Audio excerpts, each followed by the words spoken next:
Welcome. I'm your host, Carl Nelms, and this is the Blokes Psychology Podcast, where we discuss everything from men's health, mental health, relationships, psychology, masculinity, and pretty much everything that relates to being a man in today's society.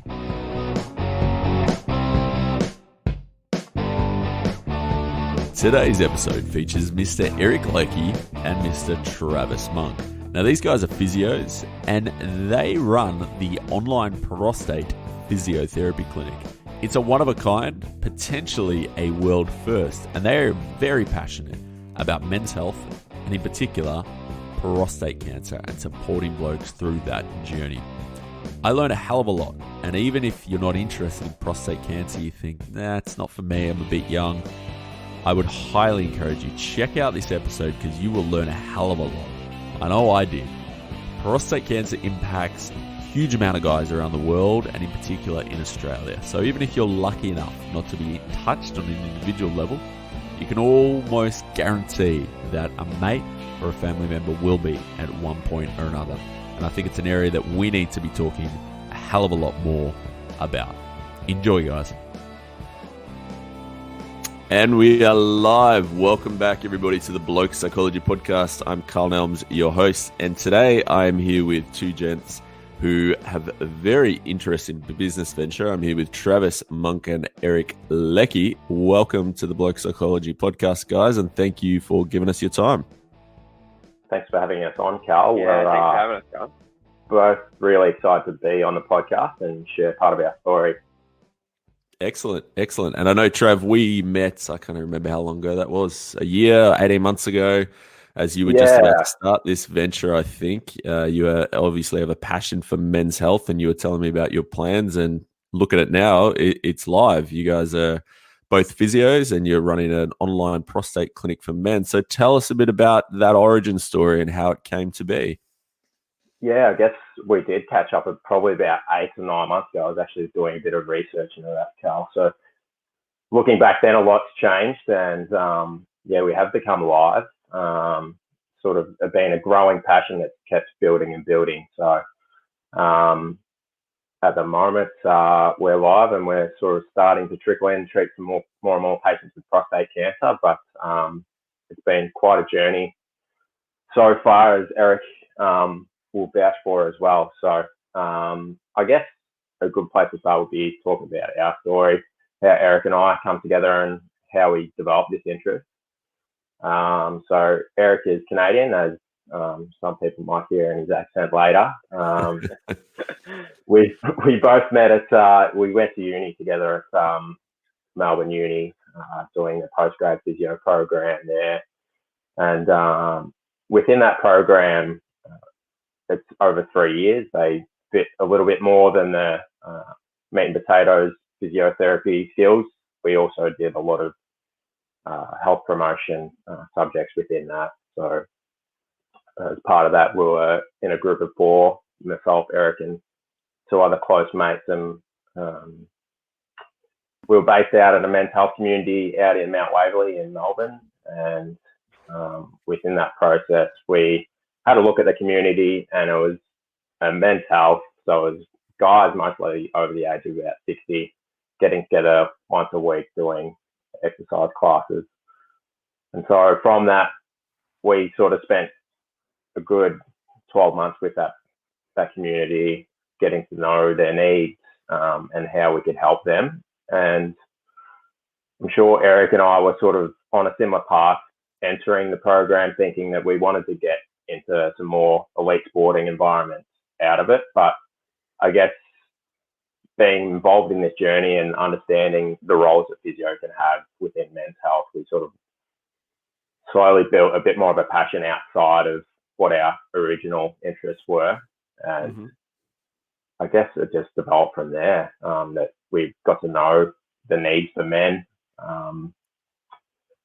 And really wanted to pursue a working environment that sort of emulated that and working with that population as we got to know their needs more and more. So And Trav, just to jump in there quickly, because I mean, it is such a niche service you guys run, and I mean, I think I was saying earlier, the area of prostate is definitely not my expertise whatsoever. I even had to Google some Australian stats before this, but it is so prevalent. So the niche itself is probably so needed, I would imagine. Can one of you talk a little bit about just, the why behind it and sort of how prevalent, prostate cancer and the services, or maybe the inadequacy of the services, are in our country? Yeah, I could probably touch on this one, Trav, if you don't mind. It's a really, really good point, Kyle. And the reason why we got into this specific niche is, like you were saying, the rates of men being diagnosed with prostate cancer is only getting higher and higher. And we think that's largely due to the technology of detection technology available. So more men are being tested.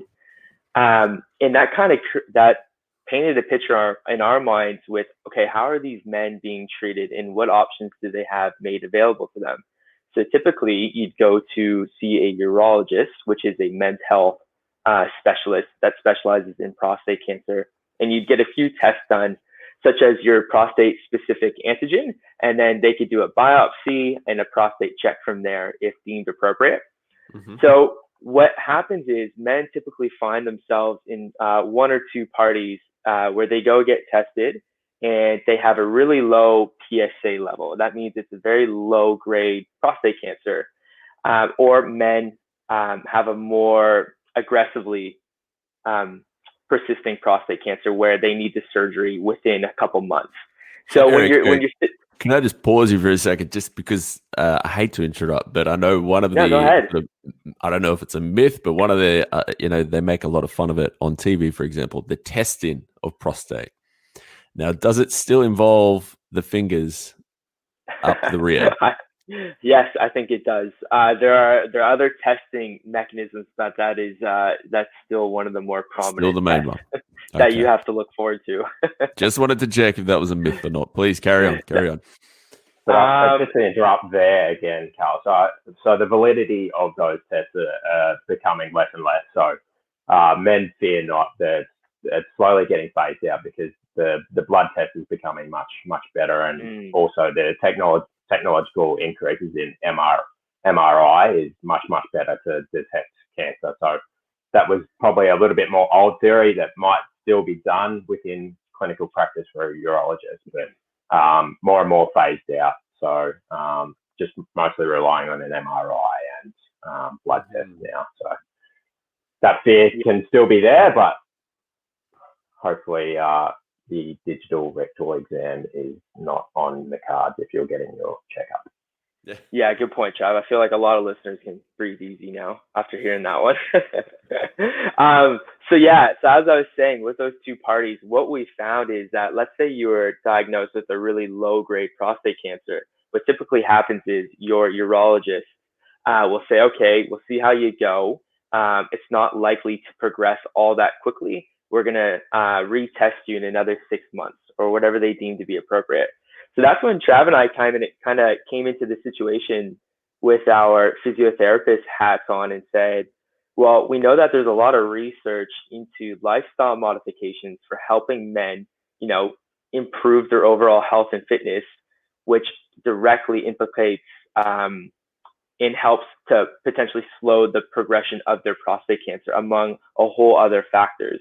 So we found that if men could really focus on their diet, their nutrition, their stress, their mental health, and their sleep, everything that conforms to your lifestyle factors, they could have a big input into how their prostate cancer progresses or how they recover from that surgery. And we found that this was an area that wasn't being touched on all that well. It is, like, they'll send you to go see a physiotherapist, but oftentimes it's after the surgery, and that is for pelvic floor muscle retraining to help with that erectile dysfunction, the incontinence, in regaining that physical strength back. So that's where we found that we can approach this for more of a preventative side of things as well, and help to empower a lot of men that even though you were diagnosed with this life-changing condition, no one wants to hear that they have cancer.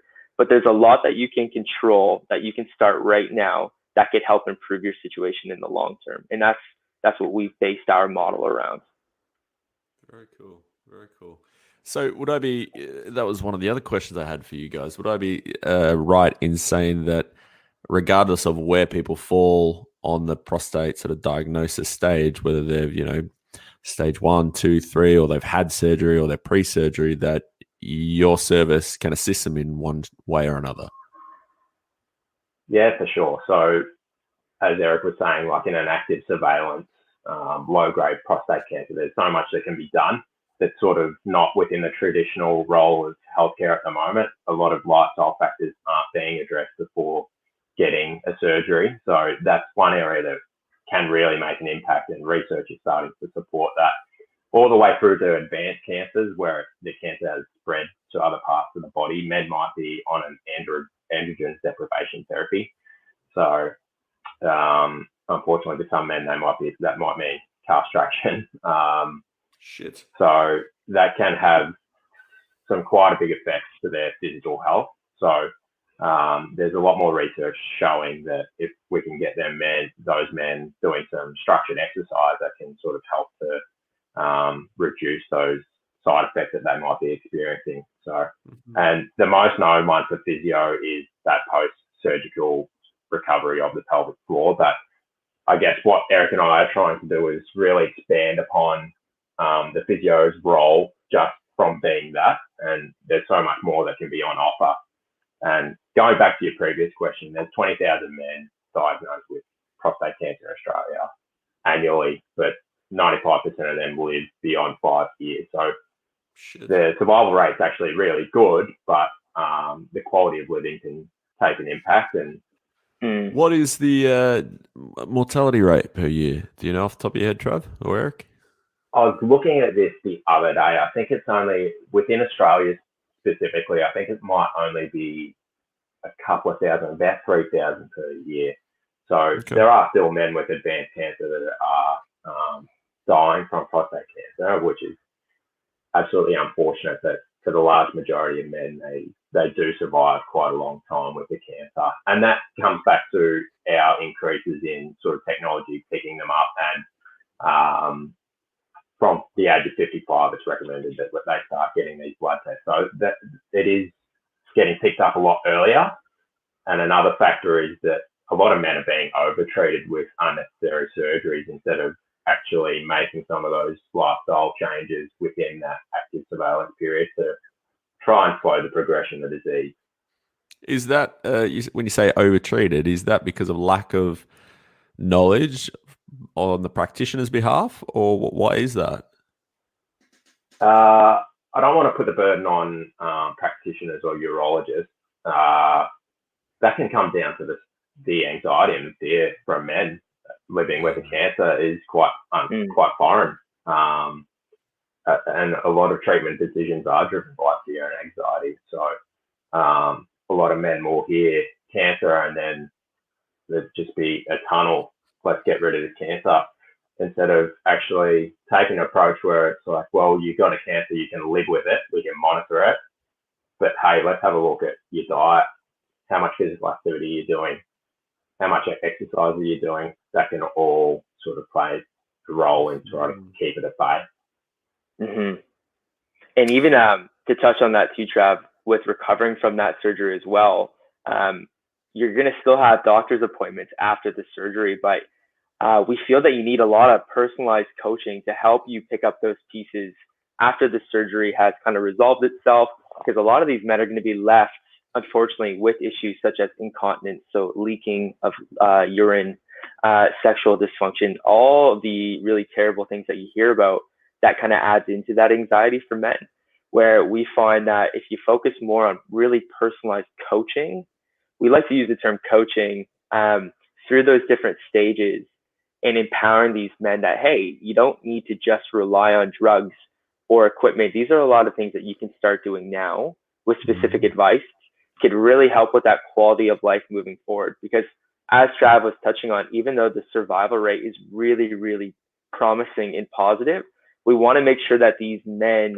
even though that prostate cancer might be out of that immediate sight, that quality of life is continuing to improve as they progress on with their lives in relationships, in their own mental health, in their own physical health and well-being. Yeah. And that anxiety, I mean, that's why I was so keen to get you guys on, because I haven't worked a lot in this space, but probably over the last few years, I've had maybe 4 or 5 dudes of varying severity who have been diagnosed with prostate cancer. And the one thing we always come back to is, even that guy who's been diagnosed, but he's told, hey, you don't need to do anything at the moment. It's fine. It's nothing. He's still being told he's got fucking cancer. Yeah, And yeah, of course, what do? You start, they give you a little leaflet about what it could mean, and you go to Dr. Mm, Google, and they see things like, retrograde ejaculation, erectile dysfunction, castration, incontinence, all this stuff. And I mean, that's enough to make any bloke anxious, because then it really does tap into that sense of masculinity and that sense of self and you as a man, all of those things, really impact that sense of self. So, I'm really glad that you guys talk about, Eric, that coaching side of things. One thing I'm mindful we probably haven't mentioned either is that your clinic is solely online, isn't it? So you guys have a very far-reaching audience. absolutely. That was our goal, in that we didn't feel that just because you live in the inner suburbs of the city or around a bigger metro city that you are the only ones that get access to care, or that you'd have to travel long distances. We wanted to expand our outreach in this niche to whether you live in Ballarat, whether you live somewhere more rurally or regionally, you can still have access to care without actually having to leave your home. That is all research and evidence based. So you get that quality healthcare approach to your care moving forward. and another thing is that a lot of physios, if you went to a generalist physio, if you were stuck in rural or regional areas, a lot of physios probably wouldn't have that specific knowledge of what men's needs are with prostate cancer.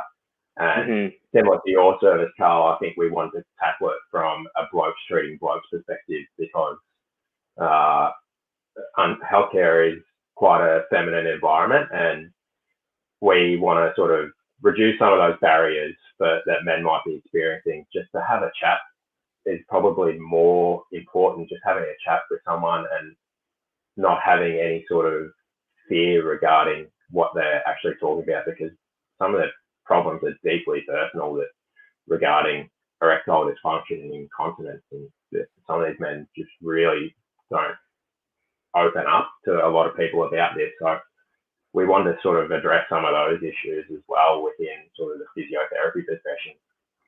And I can see how guys in a rural or regional area, whether they be in Australia or around the world, if they were to go see the general physio in maybe that community health centre, nothing against them, but this is such a niche area. If you're a guy presenting with the things that we've been talking about, or I know my clients experience, they're not necessarily going to get adequate care or understanding, are they? Because it is such a niche area.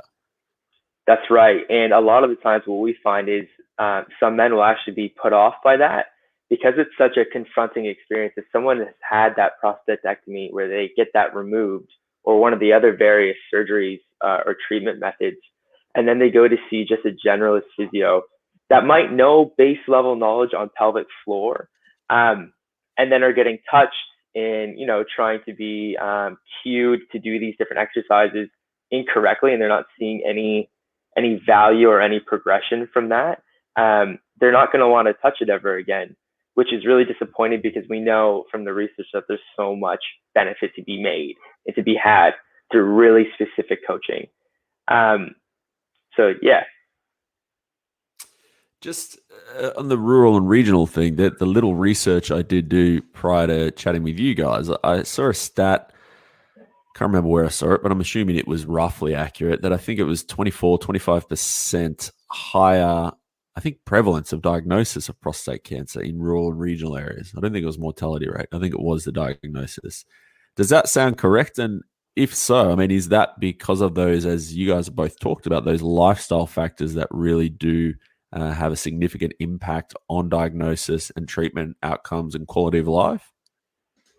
Unfortunately, with a lot of statistics around regional and rural populations, the prevalence of chronic diseases and cancers is much higher.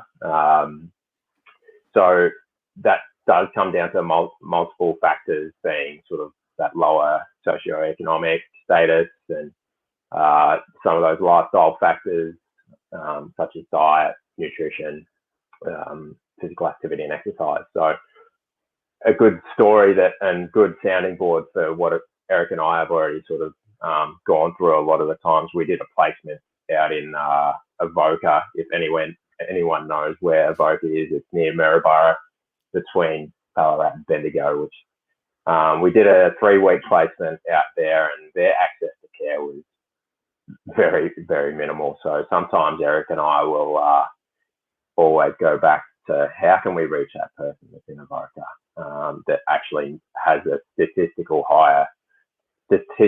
higher need for healthcare services. So how can we actually reduce some of those barriers? So it's always been a good little sounding board for us to go back to that placement that we did there. So a guy goes to your website. He's obviously been diagnosed with prostate cancer in some way, shape, or form. What happens then? If he decides to sign up with you guys and go, right, I'm going to see what these guys can offer me, what happens? Walk us through that experience. Yeah, absolutely. So when someone visits our website, you'll see we've got a button in the top right corner, and we offer a free initial assessment, because we understand that men that might be recently diagnosed or that might have just come out of the surgery that have heard about us, they want to know a little bit more about us. And so what we offer is a completely free, no commitment consultation where you book in, and you either get to talk to Trav or I for a 20 to 30 minute video chat where we give you the opportunity to tell us a little bit about what you're struggling with and what you need help with. And then you get to learn about how we can potentially help you. And we can kind of sort through whether or not you'd be a good candidate for our program. Because as we all know, treating someone entirely online relies on a couple different metrics with that individual person. So we want to make sure that you'd be a good fit as well. For instance, if you had any other comorbidities or other health issues that you might need more of an in-person doctor to treat, depending on how severe your side effects are. We want to make sure we get all those nuts and bolts sorted first before we go any further. And so once we have that free initial consultation, we would make our recommendation, such as, Kyle, you might benefit from either our before care program. That's for any man that is awaiting the surgery, that's looking to help prevent the surgery. And then we also have an aftercare program. So as the name suggests, that's recovering from the surgery, or when you're on, as Trav mentioned, androgen deprivation therapy or any of those hormone replacement therapies and managing your prostate cancer. So we can kind of give you some advice on what we think you'd really benefit from. In each of those programs, they are both 6 weeks in duration, where we catch up once a week through video technology. And you also have access to our software where you're able to text message us through the application 24/7, asking us questions. We send you out outcome measures if you were to sign up. So based on what we discussed in your free assessment, let's say you're having some issues recovering from the surgery with incontinence and sexual dysfunction. Those seem to be our most popular ones.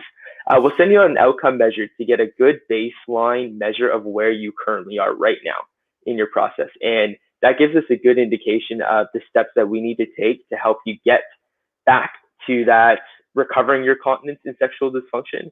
And it's a good analytical measure for us to send to your urologist and other members of your healthcare team to create that good multidisciplinary approach to it.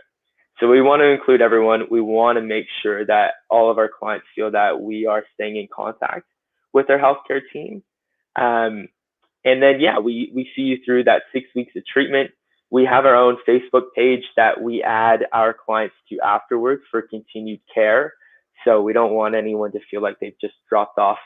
And then also what we're really working on right now, which is exciting, and that's why I really loved getting into contact with you, Kyle, is other practitioners in the area of men's health that we're working to develop and refine our network list. So if someone is really, really struggling with their mental health, we can confidently say that, hey, we know someone that could really help you within our network. Go see Blokes Psychology. And we've got a couple other members in our network as well with sexual dysfunction with devices to help men maintain and attain erections, with pharmaceuticals specifically for men's health, surrounding areas such as incontinence and erectile dysfunction. So we really just want to be that one stop where you know that you're going to get good referrals from us, specialized care, and just really good coaching moving forward and helping you achieve whatever goals that are important to you and maintain that good quality of life moving forward, regardless of the stage of cancer. I love it. I absolutely love that, Eric. I was wondering, as you were saying that, when you said, the programs, I was thinking, oh shit, is this just some program you sign up to and you get, a video each week and you get a little PDF?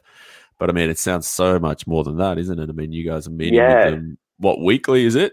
Each of you? Yeah, it's weekly. Program? Okay, that's so right. weekly. So it's 40-minute consultation, kind of like what we're doing now, but obviously one-on-one, headphones, and it's great because they're in the comfort of their own homes and we can determine. So it's not a cookie cutter plan. So we have it laid out various phases, but we modify it from there. So we have 4 phases within 6 weeks that we progress through. And we might spend time on one phase more than the other based on what they're currently struggling with. So what we're finding is a lot of men need a lot of help with their diet and exercise. And that's where we are giving our clients personalized exercise programs that are progressed weekly with very, very specific exercises and a lot more generalized exercise than you'd think. So I'm sure when someone comes across our website, they're going to be thinking, oh, probably just going to get a whole lot of pelvic floor muscle exercises. Yeah, work on those giggles. Yeah, you are. But there's a whole lot more to it. So we actually want to focus on the entire body. So getting you moving more, getting you a lot stronger, helping you put on some muscle, and most importantly, losing body fat, which is going to help you across all those side effects in moving forward. Wow. I think you guys are going to need to hire some more people soon. Once this catches fire, you're going to be very, very busy. I love the idea. We're quickly realizing that. Yeah, I could imagine. I mean, especially hopefully once this episode gets out, you're going to get more and more podcast requests, and it's only going to take one TV interview, and you guys are going to go nuts. I think you should be really proud of yourselves, especially hearing, getting the privilege to meet with Trav, before this was actually up and running, to hear what it is now. I love the idea too of that Facebook group to provide that aftercare support. What is that? Is that sort of more a peer support group, or what? Tell us a little bit more about that. It's definitely more of a peer support group. So there's no real commitment to it. It's kind of come and go as you please, but it's a private Facebook group that have men that have been in that similar situations before, like either recovering or currently managing their prostate cancer, as a good sounding board. So I act as a mentor in a lot of the prostate cancer Facebook groups that are public groups out there. And we wanted to create more of a private group for people that have gone through our programs so that they know that they have direct access. If they have any further questions, it's not like they have to go and buy a whole nother package or pay for a consult. We want to have that continuing support. And we find also that a lot of men get a lot out of it where they're able to be a mentor for other men too.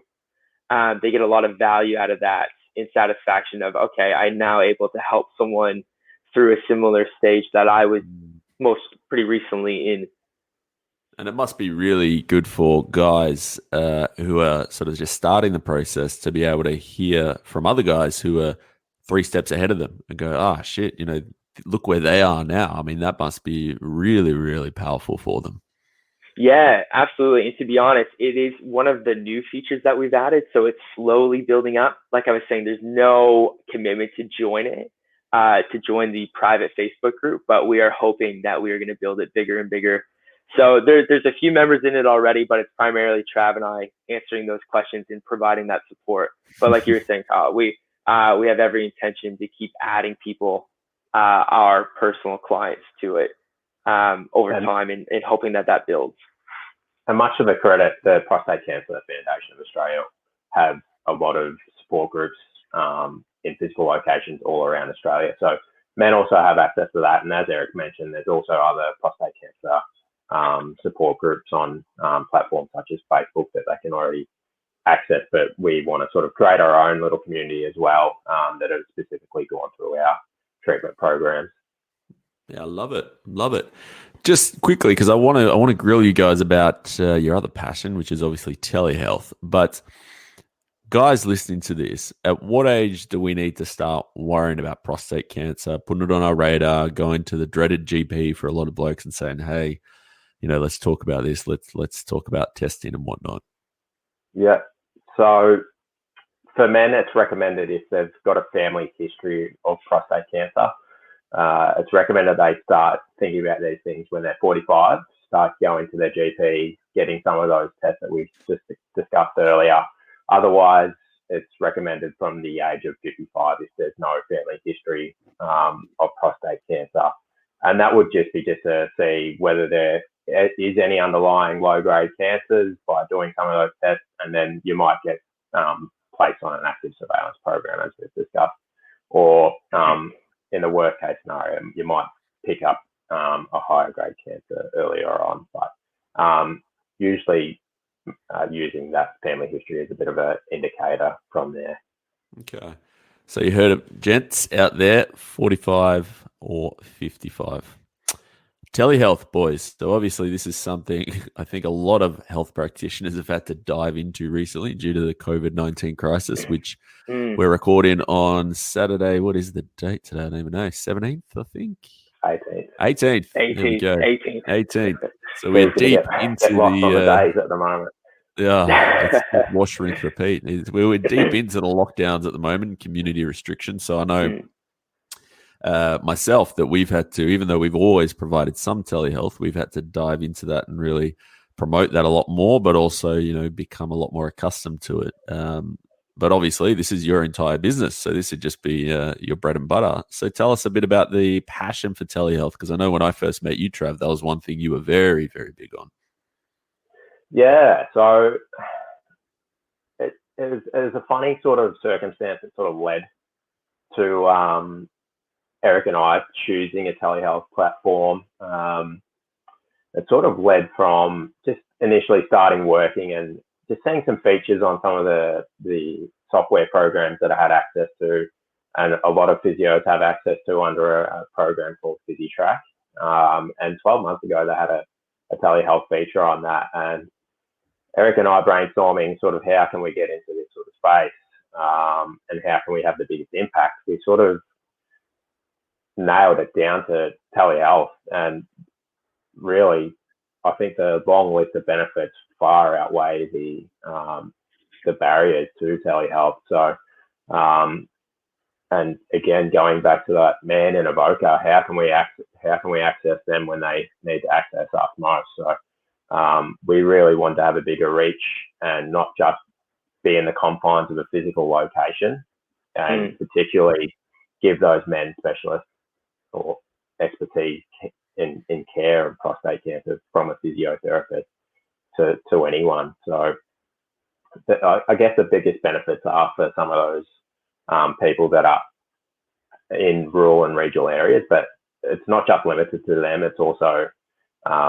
people in the inner suburbs who just want to be at home and not have to travel to go to an appointment and still get great quality care. Our approach doesn't need to be hands-on, so it's sort of like a perfect marriage in between, that we can use it because there's not a great deal of evidence that we need to do any hands-on sort of treatments, but we can be really effective with the way that we can communicate and deliver treatment programs and use it at like adequate softwares that really support you. And on that, no, you go. Eric, go. Yeah, good points, Trav. Like Trav was saying, when we got into this space, our goal was to always, as Trav was mentioning before, to get into that elite sport. But when we figured out other areas that we were interested in, based on our own father's health, growing up, we realized like men's health was the area we wanted to dive into. And when you're considering as a physiotherapist, if you want to open a brick and mortar practice, it pays to be a generalist clinic where it's like, oh, we support arthritis, sports injuries, this, that, and the other. Where we figured out that the way we can keep our operational costs really low, excuse me, but continue to offer a premium service is by going through a niche. So by doing telehealth, we are letting people know that this is all we do is prostate cancer. So you're not coming here for arthritis, for stroke rehabilitation. This is all we do. And we figured that we could reach a broader market using a telehealth platform and using Google Analytics and other metrics like that to reach men with prostate cancer. Because as you would imagine, Kyle, as you was mentioning before, people are like, shit, I've got cancer. They want to go see someone that really knows what they're doing. So they're going to go see the best urologist that they can find. Facebook groups online are cluttered with personal reviews of urologists, men's health GPs, etc. We really wanted to throw our hat in that ballot as well and say, this is all we do. And we just figured that by doing it via telehealth, it would be a really good streamline into that. And from there, Travis and I, it was a pretty surreal experience, but we earned our spot. We earned ourselves a spot on the Australian Physiotherapy Association's telehealth board. So we are a part of an advocacy panel for all physiotherapists in Australia, helping to push telehealth forward. So it was interesting because before COVID, Travis and I, along with other board members, were working really, really hard to find a way to bring private health insurance companies and GP rebates through Medicare into the playing field to help men and to help people all over Australia get some type of rebate back for a telehealth consult, because the research was so clearly indicating that it is just as effective, if not more effective, than to go see an in-person physiotherapist. And then once COVID happened, it was literally overnight, we got an email from one of the heads of the board saying that there was a whole lineup of private health insurance companies waiting to come on board, that the government was pushing for Medicare care plans to be accepted through telehealth practices. And that's all evolved over the past couple of weeks. And we are accepting Medicare care plans. A lot of private health insurance companies are offering support to their clients for telehealth consultations. So it's really grown and evolved, and it's been a really, really cool and rewarding roller coaster to be on, because we went from most people not knowing what telehealth was to now it's becoming more of a household term. Like, oh, I've been seeing my GP online. Why not go see a physiotherapist online? Especially if you kind of fall into that category where you're more of a niche issue, such as prostate cancer. You could really benefit from quality care online without ever having to leave home, which is great in today's climate, as a lot of people aren't actually able to leave the house, but still need ongoing care. Yeah, it's really felt like we've been swimming upstream for the last sort of 12 months, and then until this happened, it's just sort of really just turned the tide. And like a lot of the times we would be trying to promote ourselves in telehealth services, and would get a lot of kickback and saying, how's this going to work? I don't think this is going to work. And in the current climate, as unfortunate it is, it's sort of turned the tide around, and we know that we can still provide great quality care. So it's been, as Eric said, it's been a roller coaster, this journey so far. I think that's one of the huge positives that's came out of COVID, isn't it? For all health and allied healthcare overall, just that acceptance, as you said, Eric, literally within 3 or 4 weeks of telehealth as an option, and also as Medicare and the government and a lot of private health funds going, sure, why not? Just like that. Whereas without this, it would have taken people like yourselves and a lot of other boards in other health professions a hell of a lot of advocacy to say, hey, this stuff works. This is an option. Whereas the proof's in the pudding. We're doing it now. We're absolutely doing it. One thing I think you said before, Trav, it's just having that chat initially, especially with that initial consult for you guys, just having that chat. Because I know one thing I hear with clients who have had prostate and they're seeing the various professionals that are involved and they've been recommended to is that, I'll never forget one bloke, he said something along the lines of, he goes, the doctor he couldn't say my dick. He just kept saying, your penis, or he was just awkward talking about it, and he was so clinical about it. And where the client said to me, he goes, I'm sitting there thinking, fuck, I'm going to be, reading this list. I could be pissing myself. I can't have sex, can't get it up, all this. And the doctor can't even come out from behind his clipboard and actually just be real with me about this. And I get the sense from speaking to you guys, that is another selling point and big difference between you guys and probably a lot of other health professionals in this space. Yeah, I guess that when we're talking about these personal issues, you can't have the clinical barrier up all the time and be too sort of technical about the terminology you use. I think having an ability to relate to people and just using free-for-all terms like rooting the missus or talking about your cock and all those sorts of things. I think men just, once they hear that like, and I'm sure you're getting this all the time with the way that you treat your blokes, Carl, is just like, oh, fuck, this guy is actually a normal person. I can shoot the shit with him, but then he can also be a guide to help me know what I need to start doing and where I can get help and get back to where I want to be. So I think that's a hugely important factor in treating men. I think they don't relate to highly feminized environments that healthcare can often portray to be, and that men just won't engage in healthcare if it's going to be like that. So I think if you can sort of make it a little bit light and approachable, be yourself as if you're just talking to a mate, and I think men really enjoy that and sort of reap greater rewards from that.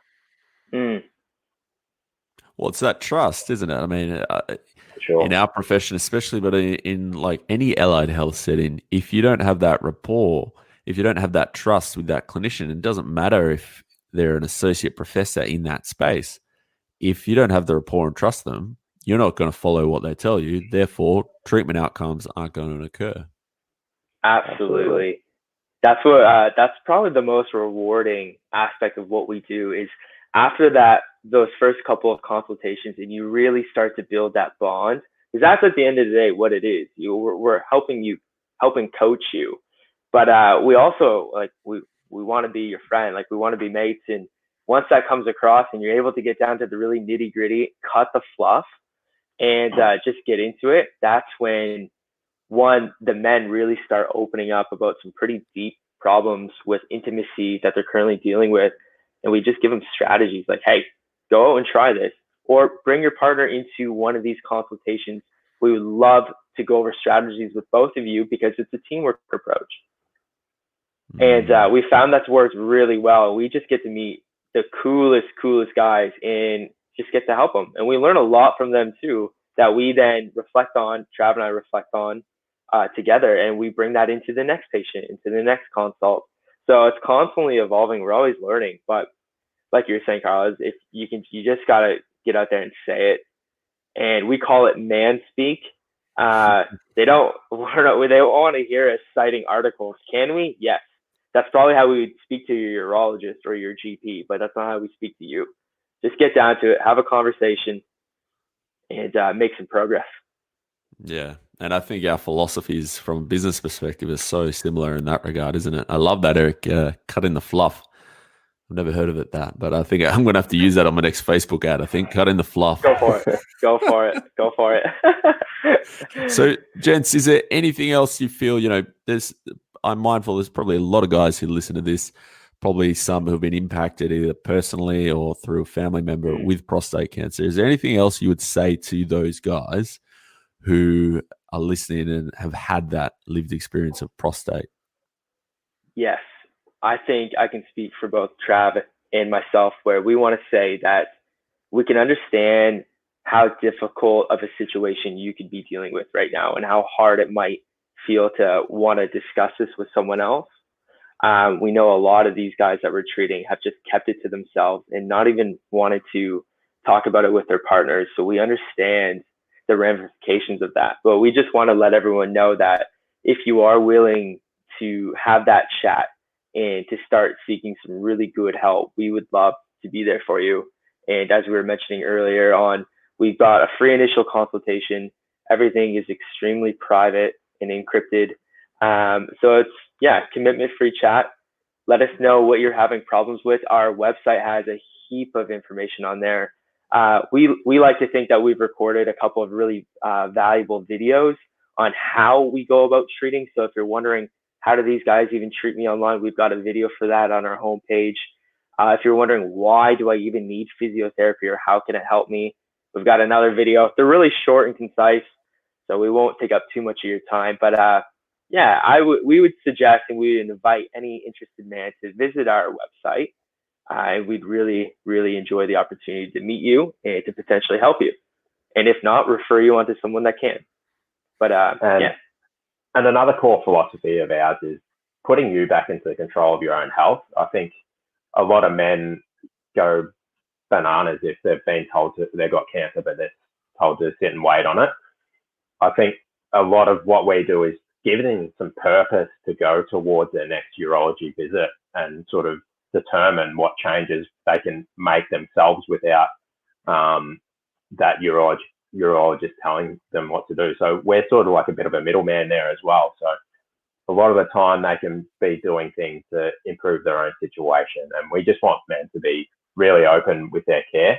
A lot of men will naturally enough bottle things in and won't want to speak to anyone. But if you want the ultimate best of yourself going forward with a life with cancer, you need to start personally reflecting and taking down some of those barriers and really seek help and be open and honest with yourself. That sense of control, Trav, I mean, that's one thing I was thinking about as you guys were talking earlier. Instead of being bounced around from referral to GP to urologist, all of that, and just thinking, I've got to rely on the surgery, the medication and whatnot, then be giving them, hey, you can control A, B, C, D, and how well you do that can have a big impact, as you said, Eric, on your treatment outcomes and quality of life. That's huge for guys. It gives them that hope, doesn't it? Now, one thing I did want to ask before we start to wrap up, is it just Australian men? Because you're online, but I'm mindful our audience is not just Australian. So what if you've got a bloke overseas hearing this? Yeah, no, that's a really good question. That's one of the key topics right now that we're discussing on this board for Australia. At the moment, the regulation isn't all that specific. So it's a tricky topic, but we can help people and we can find other people to help them if you are overseas. So I do a lot of mentoring for one of the prostate groups in the United States, and have been able to help a lot of men that way. But yes, we can treat as of right now. That all might change with the addition of regulations. Everything has to be kept above board, but we still want people living outside of Australia to get in touch with us, because we can find people that can help, and we can help you ourselves. Excellent. Well, you heard it. And for now, if you're overseas, get in contact while you still can and get these guys to help you. Otherwise, I'm sure they can hook you up with somebody local. Boys, this has been awesome. I think this is going to provide so much value to people out there, because I know myself, I mean, I'm not at that age bracket yet, obviously, but, I knew bugger all really about prostate until I started working with some clients, and last 40, 50 minutes, I've learned a hell of a lot. So where can people find you, and where can they look you up and get in contact and hopefully get the ball rolling? Yeah, absolutely. So our website is Online Prostate Physio, which I'm sure you'll link into this webinar here, Kyle. And you can find us on Facebook as well, Online Prostate Physiotherapy. We're on LinkedIn, Online Prostate Physiotherapy. But yeah, I think the best bet is to visit our website, and everything's there, onlineprostate.physio. Just keep it short and sweet. And Trav, anything else to add to that? No, I think that covers most things there, mate. Onlinephysio.prostate, and these guys will also be doing a bit of a blog for us too. Onlineprostate.physio. Onlineprostate.physio. My bad. That's right. You're all good. .physio. But it will be on the podcast notes, and they will be doing a blog for us, so it'll be on our website too. with all of their details. Thank you so much, boys, for giving us your time, and I'm sure we will chat to you soon because we will have many, many questions down the track. But all the best with everything. Appreciate it, Carl. Thanks for this opportunity. We've been loving the amount of content you've been producing and putting out there, and we want you to keep up the great work, because I do think our businesses philosophically are really closely aligned. So yeah, we really appreciate the opportunity to explain ourselves, and your audience. Hopefully they're getting something out of this, whether they've got prostate cancer themselves or know of someone with prostate cancer, or whether they don't have any bloody idea about it. So we hope there's been some value there for those guys tuning in.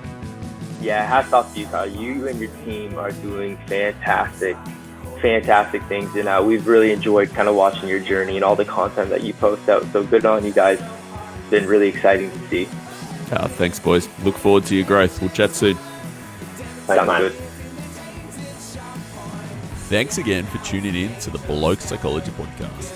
If you like what you heard, please leave us a review, share it with a friend, or subscribe to the podcast. If you want to contact us or find out any more about the work we do at Blokes Psychology, just go to blokespsychology.com.au. Take care, guys.